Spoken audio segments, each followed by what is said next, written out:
नमस्कार, news at Haryana देख रहे हैं और मैं आपके साथ रिया त्रिपाठी। आज की खबरों के इस खास बुलेटिन में आप सभी का स्वागत करती हूं। तो चलिए रुक कर लेते हैं रोहतक के आज के दिन भर की हर छोटी बड़ी खबरों का।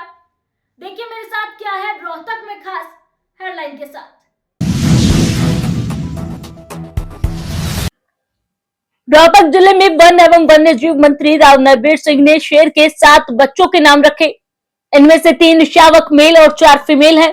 3 मेल शावकों के नाम चैतन्य, वीरू व संजू रखे गए हैं, जबकि 4 फीमेल शावकों के नाम दिया, नव्या, चंचल और अनु रखा गया है।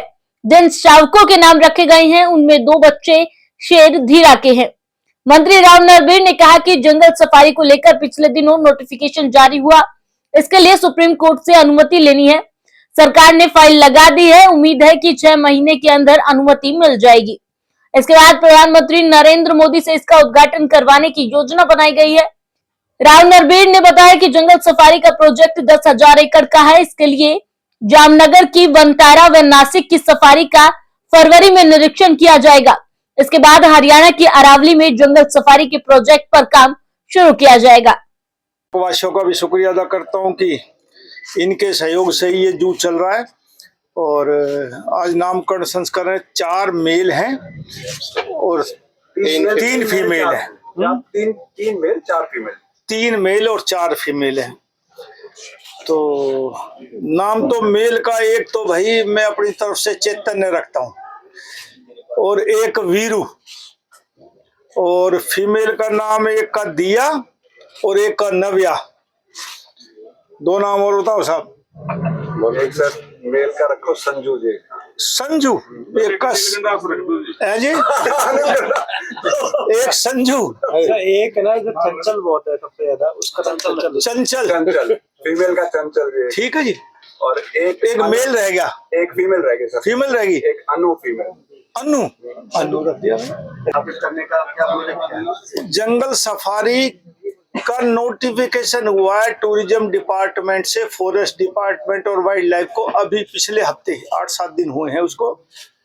पिछले टर्म में मनोहर लाल जी इसको टूरिज्म में ट्रांसफर कर गए थे इसको, क्योंकि हमारे एक एमडी सीना थे, वो फॉरेस्ट के आईएएस अफसर थे, आईएफएस, तो वो प्रिंसिपल सेक्रेटरी लगा दिया और उनको दे दिया। लेकिन सुप्रीम कोर्ट की गाइडलाइन के अनुसार कोई भी जू या कोई भी सफारी बिना सुप्रीम कोर्ट की इजाजत के नहीं बना सकते, और उसमें अप्लाई ही सिर्फ फॉरेस्ट या वाइल्ड लाइफ कर सकता है। इसलिए वो फाइल ट्रांसफर हुई है। मुझे उम्मीद है कि उसकी जल्दी डीपीआर हो जाएगी। हम सुप्रीम कोर्ट से उसकी मंजूरी ले लेंगे और बहुत जल्दी का मतलब 6 महीने के आसपास माननीय प्रधानमंत्री जी से उसका इनॉग्रेशन करवाएंगे, ऐसी मेरे को उम्मीद है।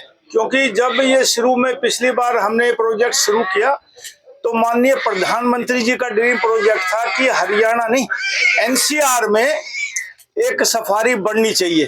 तो एनसीआर में अरावली हमारे सबसे नजदीक था, तो हमने कोशिश करी और वो अब सिरे चढ़ने जा रही है। और उम्मीद करता हूँ कि इस देश में एक दुनिया की सबसे बड़ी सफारी हमारे हरियाणा में बढ़ने जा रही है। कितना प्रोजेक्ट कितना बड़ा है? ये 10,000 एकड़ का है, तकरीबन 4,000 हेक्टेयर आप लगा लो।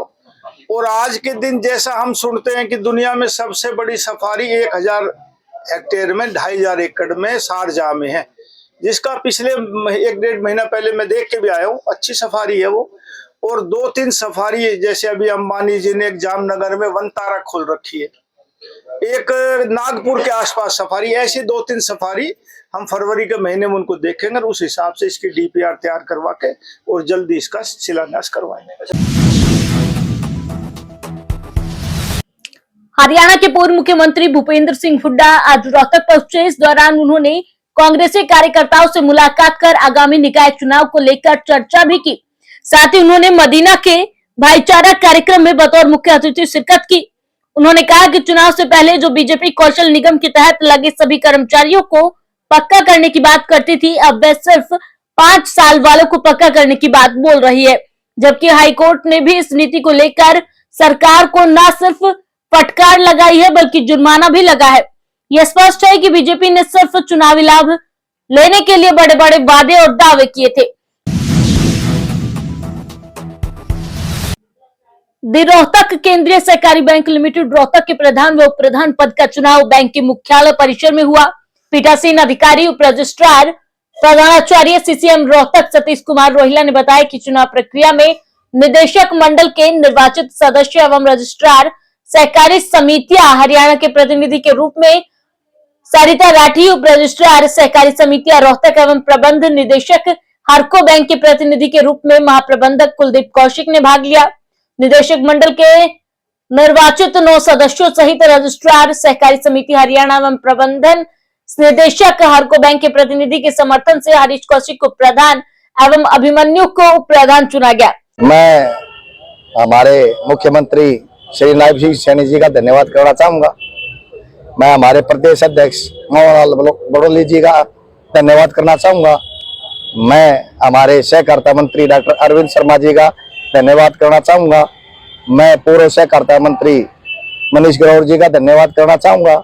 मैं सभी उन हमारे निदेशक जो हमारे साथ हैं उनका सब डायरेक्टरों का धन्यवाद करना चाहूंगा जिन्होंने मेरे को 12 में से और 1 वोट मेरे खिलाफ गई है और 11 मेरे साथ रहे हैं। मैं सभी का धन्यवाद करना चाहूंगा। भारतीय जनता पार्टी का मैं दिल से धन्यवाद करना चाहूंगा। एक आम कार्यकर्ता को लगातार तीसरी बार मौका दिया है, उसके लिए मैं भारतीय जनता पार्टी का आजीवन आभारी रहूंगा। अच्छा, आपकी बार क्या प्राथमिकताएं रहेंगी? ऐसे कैसे कौन से काम है जो पहले रह गए तो आप करना चाहिए? हमारा कोऑपरेटिव बैंक रोहतक पहले भी हरियाणा में प्रथम रहा है, पीछे प्रथम स्थान उपलब्ध बैंक ने किया है और अब महिलाओं को हमने पीछे काफी लोन दिए हैं। अब हम ग्राम स्तर पर कोई भी ऐसा वंचित गांव नहीं रहेगा जहाँ ज्वाइंट लायबिलिटी ग्रुप ना बना करके, और हम सभी को महिलाओं को इसमें विशेष प्राथमिकता दी जाएंगी। अब तक हमने जो 7-8 करोड़ रुपया लोन दिया है उसमें लगभग 95% रिकवरी है।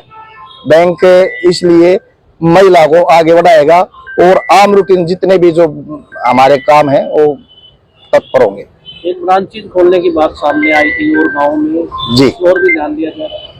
हाँ, ब्रांच खोलने के लिए इसके लिए एक आरबीआई की परमिशन होती है। आरबीआई से परमिशन लेकर के जहाँ जहाँ डिमांड है वहाँ हम खोलने की कोशिश करेंगे। बैंक को लोगों तक पहुँचाया जा रहा है? बैंक अभी भी लोगों के पास पहुंचा हुआ है। हर गांव में हमारी सुविधा है। 22 पैक्स है, 22 पैक्स सभी लगभग उसमें काम हमारे आल टू आल जुड़े हुए हैं। आज रोहतक में वीटा प्लांट के बूथ से वीटा देसी घी में तैयार जलेबियों और बर्फियों की विधिवत रूप से लॉन्चिंग की गई। इस बारे में जानकारी देते हुए रोहतक वीटा प्लांट के सीईओ चरण सिंह ने बताया कि वीटा देसी घी में तैयार की गई जलेबियां अब आपको बूथ पर उपलब्ध होंगी। साथ ही उन्होंने कहा कि आने वाले समय में और भी अधिक वीटा के देसी घी में तैयार आइटम यहां देखने को मिलेंगे। उन्होंने कहा कि 2-3 दिन के अंदर वीटा के देसी घी में तैयार समोसे बूथ पर मिलेंगे, इसके लिए योजना बना ली गई है। साथ ही उन्होंने कहा कि जल्द से जल्द डायबिटीज पेशेंट के लिए भी विदाउट शुगर की यहाँ बर्फी तैयार की जाएगी। उन्होंने कहा कोशिश की जाएगी कि कम से कम और रीजनेबल रेट रखा जाए। साथ ही उन्होंने लोगों से भी अपील की कि वे सस्ते के चक्कर में अपने स्वास्थ्य से खिलवाड़ ना करें, वीटा देसी घी की शुद्धता को पहचाने और फर्जीवाड़े से बचे। मिल्क प्लांट रोहतक जो कि सहकारिता विभाग का एक यूनिट है, हमने आज वीटा ब्रांड के अंतर्गत वीटा देसी घी की जलेबियां लॉन्च की हैं। 26 जनवरी गणतंत्र दिवस के उपलक्ष्य में हमने ये लॉन्च किया था। तो कल जो है ना जनता का भरपूर स्नेह मिला। हमारा लगभग 1 कुंटल से अधिक जो है ना सेल आई थी, जिसकी कीमत हमने रीजनेबल प्राइस पे 400 रुपये पर केजी रखी हुई है।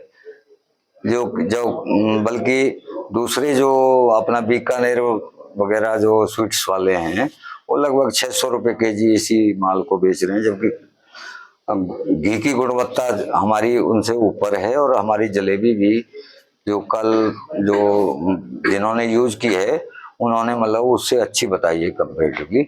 अब चूंकि रोहतक गोहाना जलेबी हाउस के नजदीक ही है, तो हमें ऐसा लग रहा था कि हम इस मार्केट में एंटर करके कुछ अपना जो ना शेयर कैप्चर कर सकते हैं। तो इसी सिलसिले में हमने ये प्रोडक्ट को जो है ना अपने वीटा बूथ से जो है ना सेल करना जो है ना उचित समझा। एक फीकी बर्फी हम जो डायबिटिक हैं उनके लिए शुरू करने जा रहे हैं फिर 1-2 दिन के अंदर। और एक इसी क्रम में हम वीटा समोसा बनाएंगे, जो कि मैं समझता हूँ कि शहर के लिए वो एक जो है ना अच्छा प्रोडक्ट रहेगा और आशा है लोग पसंद करेंगे। ये समोसा तो देसी घी का होगा जी। अच्छा, तो एक प्राइस जो देसी घी से बना है ना, हमारे एक कॉस्टिंग का प्रोसीजर होता है, उसके अकॉर्डिंग ना जो हम एट पार रखेंगे, हमें कोई प्रॉफिट नहीं कमाना, बल्कि हमारा तो पर्पज ही यही है कि अपने कस्टमर के लिए बेस्ट क्वालिटी प्रोडक्ट जो है ना प्रोवाइड कराए जाएं, सो दैट कि स्वास्थ्य से संबंधित कोई समस्या उनको ना फेस करनी पड़े। तो अपना वैसे भी वीटा हमेशा जो है ना अपने ग्राहकों की सुरक्षा का ध्यान रखता है। हम ISO सर्टिफाइड और एक्सपोर्ट सर्टिफाइड हलाल सर्टिफाइड यूनिट हैं। प्रार्थना करूंगा कि हमारे जो ग्राहक हैं एक बार असली और नकली प्रोडक्ट का जरूर जो ना ध्यान कर लें। बाजार में बड़े तरीकों से लोगों को गुमराह करके जहरीले अथवा नुकसान देने वाले जो है पदार्थों को मार्केट किया जा रहा है। ऐसा मेरा निजी मतलब अनुभव भी है कि बाजार में ना जनता के साथ खिलवाड़ किया जाता है। अच्छा, जिस जिला उपायुक्त धीरेन्द्र खडगटा की धर्मपत्नी प्रियंका ने गणतंत्र दिवस के अवसर पर स्थानीय गांधी कुष्ठ आश्रम में पहुंचकर वहां पर राष्ट्रीय ध्वज तिरंगा फहराया। उन्होंने आश्रम में रह रहे कुष्ठ रोग से प्रभावित लोगों को कंबल भी भेंट किए। इस दौरान उन्होंने कहा कि कुष्ठ रोगी भी समाज का एक अभिन्न अंग है, उन्हें उनसे किसी भी प्रकार से भेदभाव पूर्ण व्यवहार नहीं करना चाहिए, बल्कि हमें उनकी हर संभव मदद करनी चाहिए। उन्होंने कहा कि जिला प्रशासन रेड क्रॉस के माध्यम से जरूरतमंदों की मदद कर रहा है। उन्होंने भरोसा दिलाया कि जिला प्रशासन उनके साथ है। उन्होंने आमजन से अपील करते हुए कहा कि वे अपने जन्मदिन पर कुष्ठ आश्रम में जाकर उसे मनाएं और पुण्य के भागी बने। इस अवसर पर रेड क्रॉस सचिव श्याम सुंदर सहित अनेक लोग वहां उपस्थित रहे।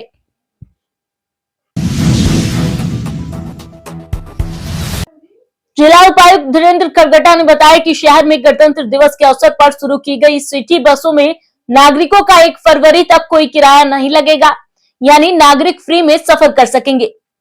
प्रदेश के विकास एवं पंचायत खनन एवं भू विज्ञान मंत्री कृष्णलाल पंवार ने गणतंत्र दिवस समारोह के उपरांत स्थानीय राजीव गांधी खेल स्टेडियम परिसर से प्रदेश सरकार की सिटी बस सेवा के तहत 5 वातानुकूलित इलेक्ट्रिकल बसों को हरी झंडी दिखाकर रवाना किया।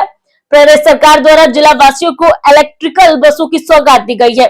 सिटी बस सेवा के तहत प्रथम चरण में 5 वातानुकूलित इलेक्ट्रिक बसें शुरू की गई हैं। यह इलेक्ट्रिकल बसें बस स्टैंड से विभिन्न रूटों पर संचालित होंगी। आम जनता के दृष्टिगत इन वातानुकूलित इलेक्ट्रिक बसों में दूरी के हिसाब से 10, 15 व 20 रुपए किराया निर्धारित किया गया है। उन्होंने बताया कि सरकार ने 1 सप्ताह यानी 1 फरवरी तक इन बसों में फ्री में यात्रा करने की सुविधा दी है। इस बारे में रोडवेज प्रशासन को निर्देश दे दिए गए हैं कि 1 फरवरी तक नागरिकों का इन सिटी बसों में कोई किराया नहीं लगेगा।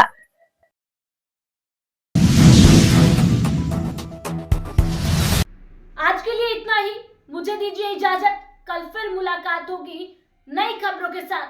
नमस्कार।